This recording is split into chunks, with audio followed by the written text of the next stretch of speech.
Hello students, SBN college of education की online classes में आपका हार्दिक स्वागत है। आज हम अधिगम के अंतिम सिद्धांत के बारे में पढ़ रहे हैं और इस सिद्धांत का नाम है कोर्ट-लेविन। वैसे हम मुख्य सिद्धांत और बड़े बड़े सिद्धांत ले रहे हैं। जो हमारे सिलेबस के अकॉर्डिंग जो सिद्धांत हैं उनको हम महत्व ज़्यादा दे रहे हैं। तो हमारा आज का सिद्धांत है लेविन का क्षेत्रीय अधिगम सिद्धांत।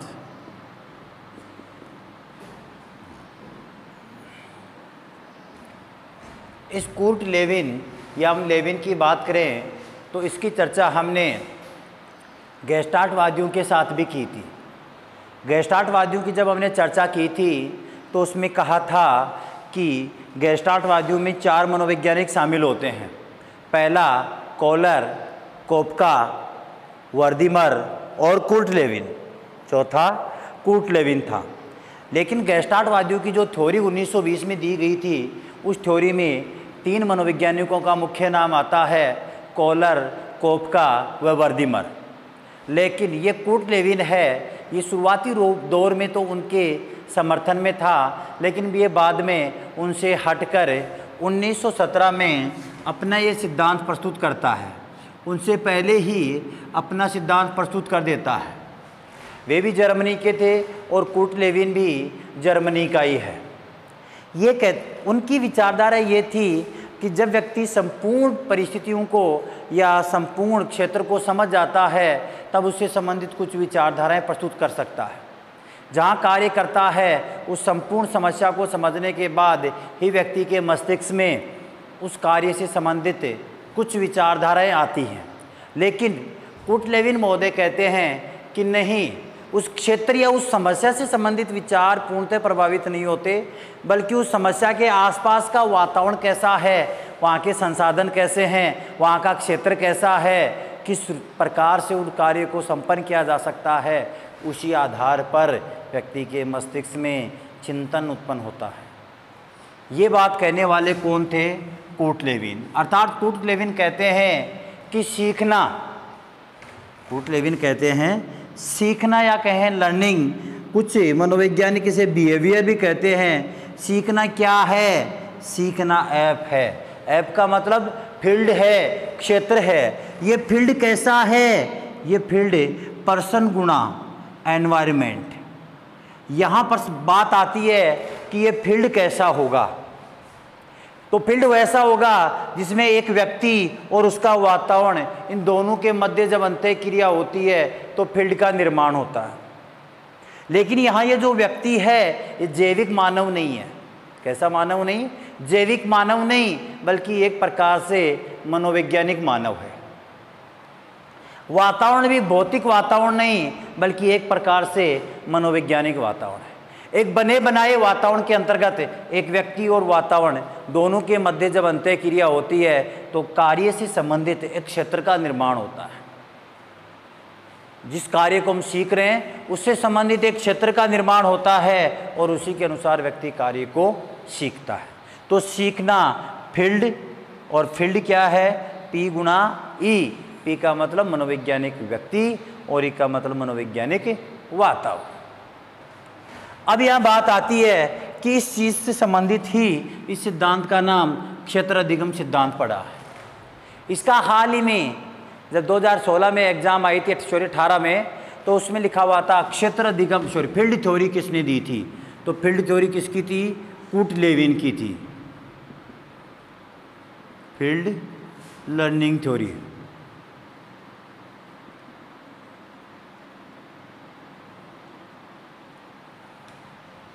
इसका दूसरा नाम है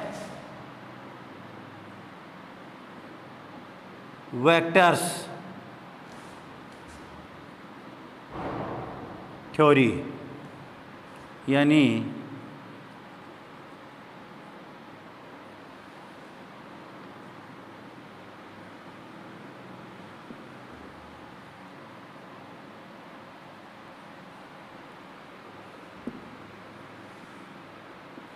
तलरूप का सिद्धांत।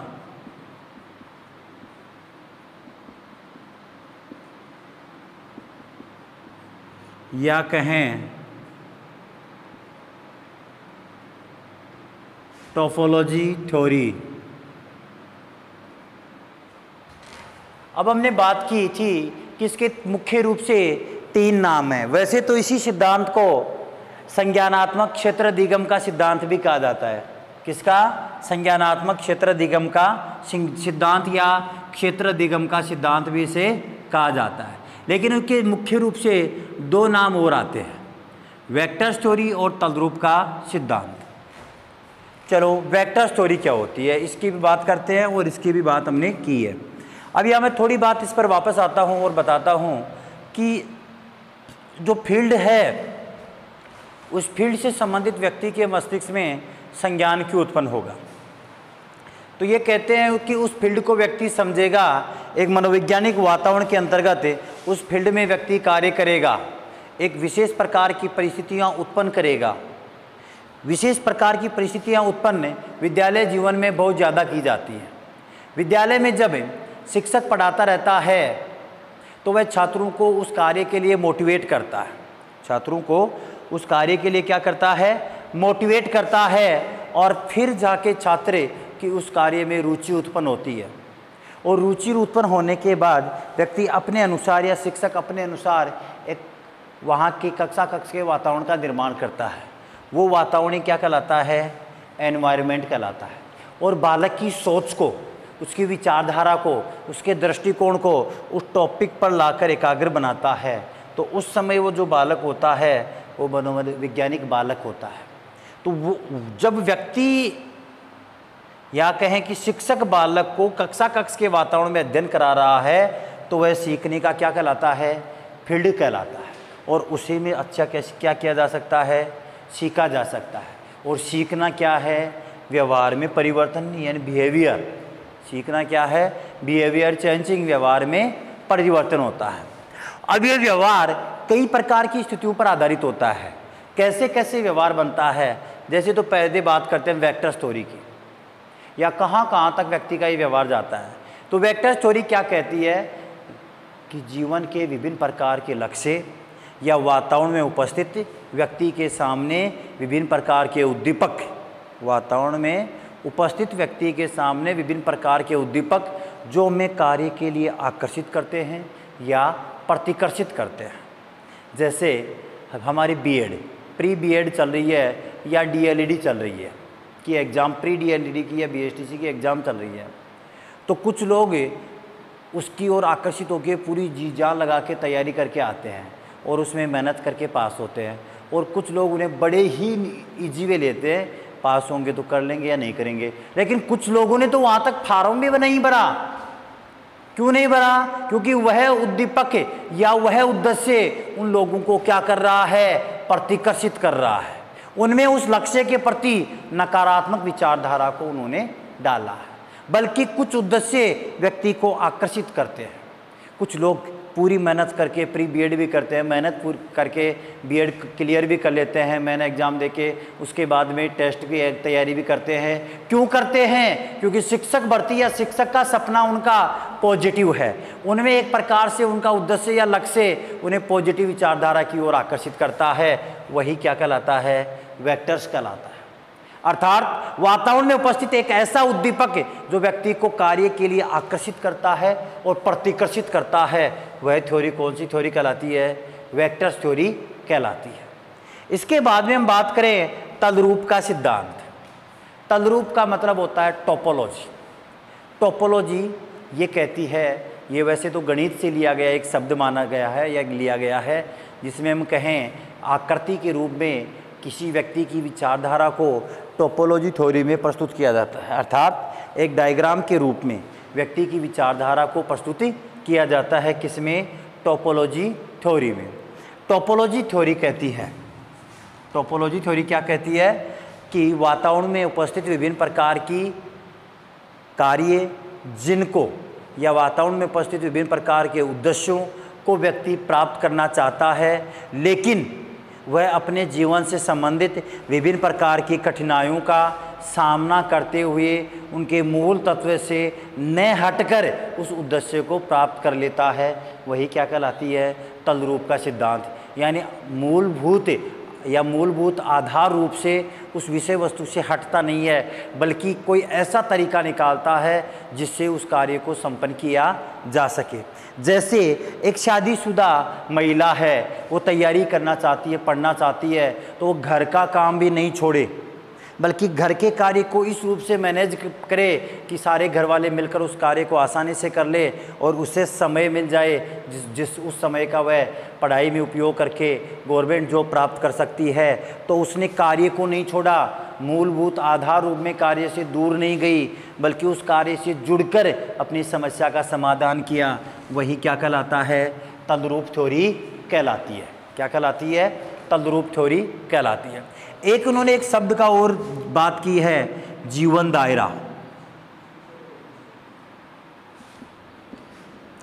जिसे हम कहते हैं लाइफ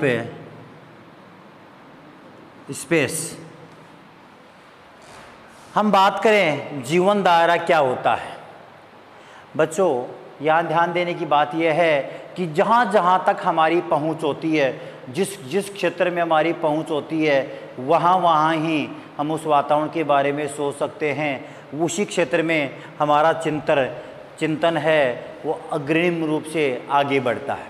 जैसे हम जहाँ रिश्तेदारी है, जिस फील्ड के बारे में हम जानते हैं, जहाँ कार्य के अनुभव हमने प्राप्त किए हैं, तो उन क्षेत्रों से संबंधित हमारे मस्तिष्क में विभिन्न प्रकार के दृष्टिकोण उत्पन्न होते हैं, विचार उत्पन्न होते हैं, और उस विचार उत्पन्न होने से हमारे मस्तिष्क में संज्ञान उत्पन्न होता है, जिससे हम हर कार्य को आसानी से कर लेते हैं। दूसरी ओर हम उसके बारे में कभी भी कल्पना नहीं करते कि मुझे विद्यालय में पढ़ाने के लिए चंद्रमा पर जाना है, और अब्दुल कलाम के साथ में सपने नहीं आते कि अब्दुल कलाम के साथ में मैं मिलकर किसी मिसाइल के ऊपर कार्य कर रहा हूँ। क्यों नहीं आते कि मुझे अब्दुल कलाम के साथ मिलकर मिसाइल पर कार्य करना, चंद्रमा पर घूमना या चंद्रमा पर बच्चों को पढ़ाना, ऐसे सपने हमें कभी नहीं आते। क्यों नहीं आते? क्योंकि वो हमारा जीवन दायरा नहीं है। बल्कि कोई अगर उस फील्ड में कार्य करना चाहता है और मेहनत कर रहा है, तो उस बालक को उस क्षेत्र से संबंधित सपने आ सकते हैं, क्योंकि वो उसका क्या बन रहा है? जीवन दायरा। बल्कि हमारा वहाँ जीवन दायरा नहीं है, हमारा एक शिक्षक के रूप में है। हम कई बार हम चाहते शिक्षक या एक अच्छी शिक्षण विधि के तहत शिक्षण करवाने के बारे में सोचते हैं कि मुझे ऐसे शिक्षण करवाना है और श्रेष्ठ प्रकार का प्रदर्शन करना है। उसी के बारे में क्यों सोचते हैं? क्योंकि वहाँ तक हमारी क्या है? पहुँच है। वहाँ तक हमारी क्या है? पहुँच है, और वही हमारा क्या कहलाता है? जीवन दायरा कहलाता है। तो 4 तत्वों की बात की है किसने? कूट लेविन ने। फील्ड की बात की है, वेक्टर्स की बात की है, तद्रूप की बात की है, और जीवन दायरा की बात की है। और कहते हैं कि जो भी सीखना है वो एक निश्चित क्षेत्र में सीखा जाता है, जिसमें एक मनोवैज्ञानिक व्यक्ति, न कि जैविक व्यक्ति, और एक मनोवैज्ञानिक वातावरण, न कि भौतिक वातावरण। मनोवैज्ञानिक व्यक्ति और वातावरण के मध्य अंतःक्रिया होकर एक क्षेत्र का निर्माण होता है, और वो क्षेत्र व्यक्ति के जीवन दायरे से संबंधित होता है। उसमें व्यक्ति अपनी परिस्थितियों का सामना करते हुए क्यों करता है? क्योंकि वह लक्ष्य उसे आकर्षित करता है, और परिस्थितियों का सामना करते हुए उस क्षेत्र में उपस्थित अपने उद्देश्य को अचीव कर लेता है। यहाँ कूट लेविन का मानना है कि विभिन्न प्रकार की समस्याएं आती हैं, तो उनके सामने या बालक के सामने कठिनाइयाँ भी आना जरूरी हैं। क्योंकि जब भी बालक कोई नया कार्य करता है और उसके सामने कठिनाइयाँ नहीं आती हैं, तो बालक के मस्तिष्क में नया चिंतन भी नहीं आएगा। और अगर उसके मस्तिष्क में कठिनाइयाँ आ रही हैं, तो बालक के मस्तिष्क में नया चिंतन भी उत्पन्न होगा। क्यों होगा? क्योंकि हमारे सामने कठिनाइयाँ आती हैं तो ही हम सोचने के लिए मजबूर होते हैं और अच्छे से सोचकर कार्य को संपन्न करते हैं। और कठिनाइयाँ नहीं आती हैं तो कार्य के बारे में ज़्यादा चिंतन नहीं करते, और ज़्यादा चिंतन नहीं करेंगे तो संज्ञान की उपस्थिति नहीं होगी।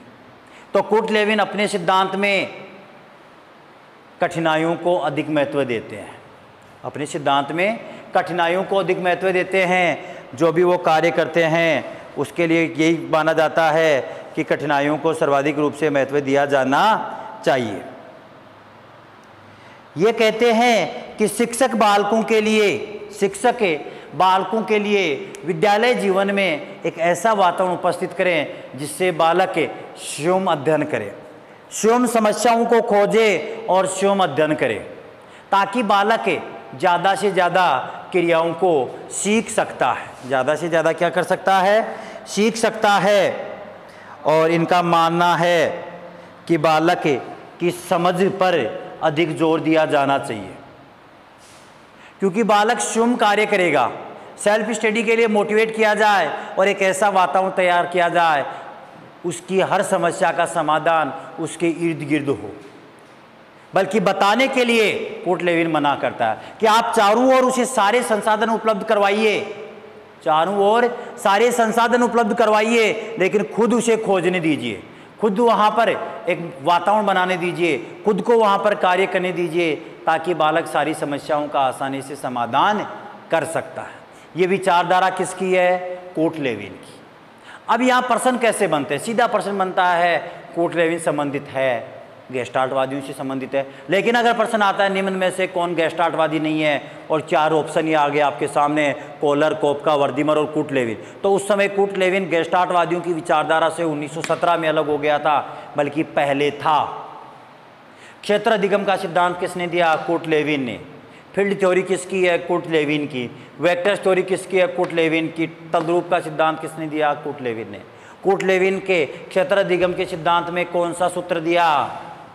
बी या एल बराबर एफ कोष्टक पी गुणा ई। कई बार प्रश्न पूछा गया एक बार सीटेट में कि कूट लेविन के सिद्धांत में जो व्यक्ति कार्य करता है वह जैविक व्यक्ति है या मनोवैज्ञानिक व्यक्ति या सामाजिक व्यक्ति? तो वह कैसा व्यक्ति है? मनोवैज्ञानिक व्यक्ति है, न कि जैविक व्यक्ति।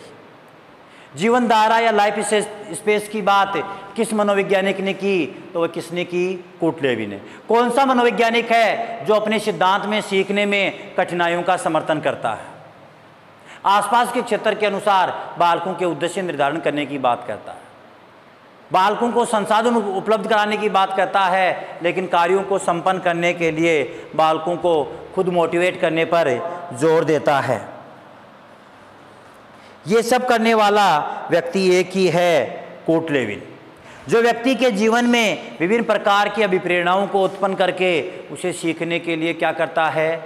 मोटिवेट करता, अर्थात अभिप्रेरणा का भी बहुत ज़्यादा अपने सिद्धांत में महत्व देता है। कौन? कूट लेविन। ठीक है, तो ये सिद्धांत था कूट लेविन का। इसके बाद में हम नेक्स्ट क्लास में नेक्स्ट वीडियो सिद्धांत देखते हैं। सिद्धांत लगभग समाप्त हो गए, तो नेक्स्ट हम अधिगम का स्थानांतरण या वक्र के बारे में चर्चा करेंगे। आज के लिए क्लास यहीं तक समाप्त होती है। धन्यवाद।